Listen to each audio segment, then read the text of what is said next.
Bueno, el tema que vamos a ver ahora es el 3.1, que es el fundición colada al alto vacío, centrífuga y de precisión.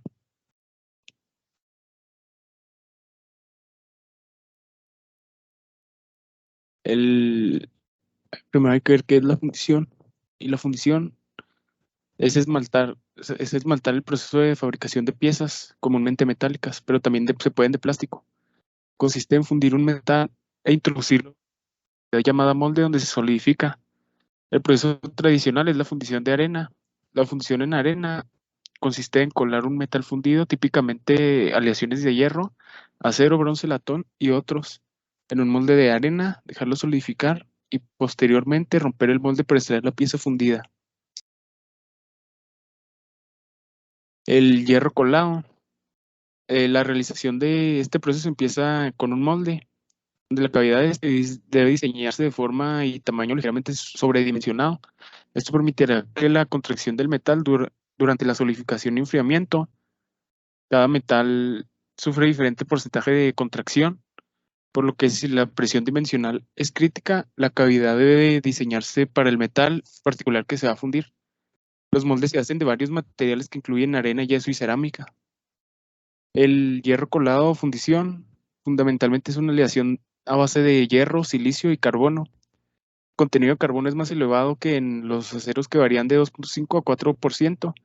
Existen dos tipos de hierro colado o fundición, los cuales son el de fundición gris, que este es un tipo de acero cuyo tipo es un tipo de aleación cuyo tipo más común es el conocido como hierro fundido gris. El hierro gris es uno de los materiales más ferrosos más empleados, y su nombre se debe a la apariencia de la superficie al romperse. Esta aleación ferrosa contiene en general más de 2% de carbono y más de 1% de silicio, además de manganeso y fósforo y azufre. La composición típica para obtener una microestructura grafítica es de 2.5 a 4% de carbono y de 1 a 3% de silicio. Por otra parte, la fundición blanca es la fundición de hierro en la que todo el carbono está combinado bajo la forma de cementita. Se distinguen porque al fracturar se presenta un color blanco brillante. Es un tipo de fundición y al solidificarse se produce algo de contracción. El porcentaje de carbono presente en esta fundición oscila entre un 1.8 y un 3.6%, mientras que el contenido de silicio es bastante bajo, entre el 0.5 y el 2%.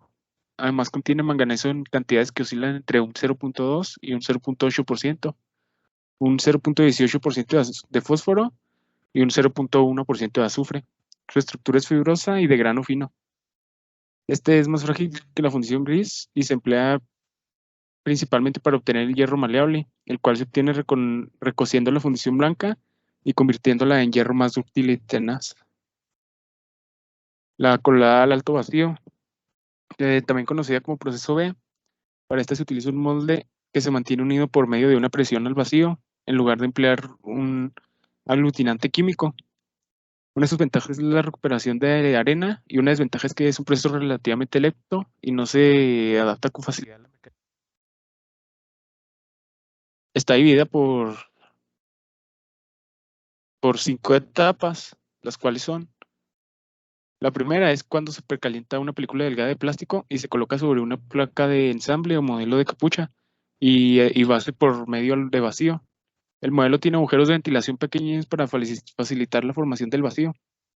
La etapa 2 es de donde sobre una placa del modelo se coloca una caja de modelo de diseño especial y se llena con arena, en la cual se forma un bebedero y embudo de vertido.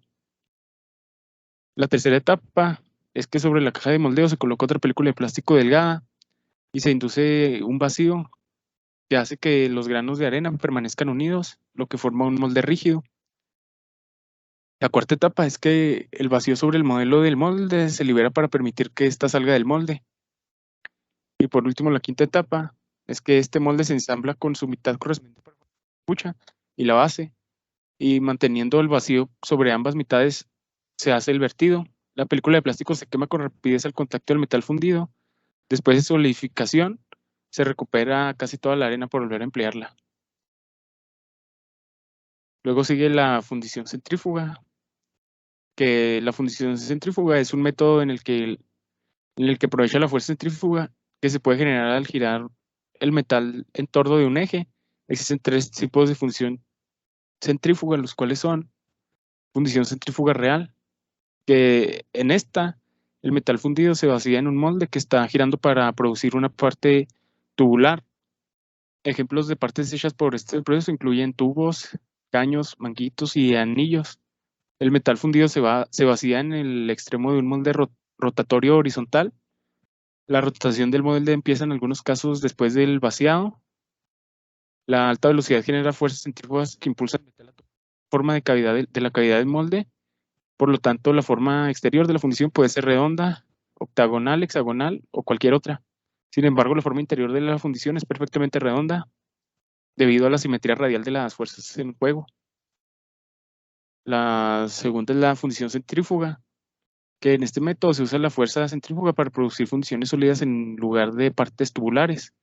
La densidad del metal en la fundición final es más grande en la sección externa que en el centro de rotación. El centro tiene poco material o es de poca densidad. Por lo regular, el centro en este tipo de sistemas de fundición es maquinado posteriormente, excluyendo así la porción de más baja calidad. Los volantes y las poleas son ejemplos de fundición que pueden hacerse por este proceso. Se usan frecuentemente moldes, combustibles o desechables en la fundición semicentrífuga, como sugiere nuestra ilustración del proceso. La fundición centrifugada es un sistema donde por medio de un tallo se hace llegar metal fundido a racimos de cavidades colocadas simétricamente en la periferia, de manera que la fuerza centrífuga distribuye la colada de metal entre estas cavidades. El proceso se usa para partes pequeñas. La simetría radial de la parte no es un requerimiento, como los otros métodos de fundición centrífuga. Ahora sigue la fundición de precisión, que está bien conocida como fundición de cera perdida. Es un proceso de fundición de precisión en el que se utiliza para crear las partes metálicas de diferentes metales y aleaciones. La fundición de precisión se utiliza típicamente para las piezas de metal que requieren piezas de fundición de paredes delgadas y complejas. Además, se puede utilizar para la fundición de piezas metálicas que requieren intrincados detalles, precisión y formas que no se pueden lograr con otros métodos. Esta fundición de precisión se divide en cuatro, que la primera es el proceso, que el proceso comienza por ser un patrón en el que tenga la misma forma que la pieza acabada fundida. Un patrón sacrificado es el nombre utilizado para el patrón, porque se crea el patrón de cera y se derretirá en el proceso. En concreto, se hace el patrón mediante la inyección de cera en un molde de inyección de cera de metal. A continuación, se sumerge el modelo de cera en una mezcla de cerámica cubierta con estuco de arena, repitiendo el proceso varias veces hasta conseguir el espesor deseado. El espesor dependerá de las especificaciones del producto terminado y qué materias primas se utilizarán para hacer el producto final. El segundo es el molde, que una vez que la suspensión de cerámica se ha secado, el molde se coloca en el horno. Este derrite la cera creando un molde de una sola pieza que se puede llenar con un material deseado. Estos moldes se hacen típicamente usando litografía estéreo u otra tecnología asistida por computadora, lo que hace que el molde sea de alta precisión. Ejemplos de productos fabricados con fundición de precisión incluyen piezas de aviones, tales como alaves de la turbina, piezas de armamento, herramientas de mano y joyería. El tercero es las ceras, que se puede usar una variedad de ceras industriales para la fabricación de moldes de fundición de precisión. El patrón de cera de llenado, patrón de cera embulsinada, patrón de cera recta, cera de baja expansión y máquina de inyección automática de cera, que son algunas de las ceras comúnmente utilizadas en este proceso. El cuarto y último es materiales, que prácticamente cualquier tipo de material se puede fundir con la fundición de precisión, incluido el acero de la aleación acero al carbono, acero inoxidable, aluminio, cobre, níquel, hierro, plomo, magnesio, estaño, titanio y zinc. Incluso también se puede utilizar muchos más metales preciosos. Pues eso sería todo por la presentación.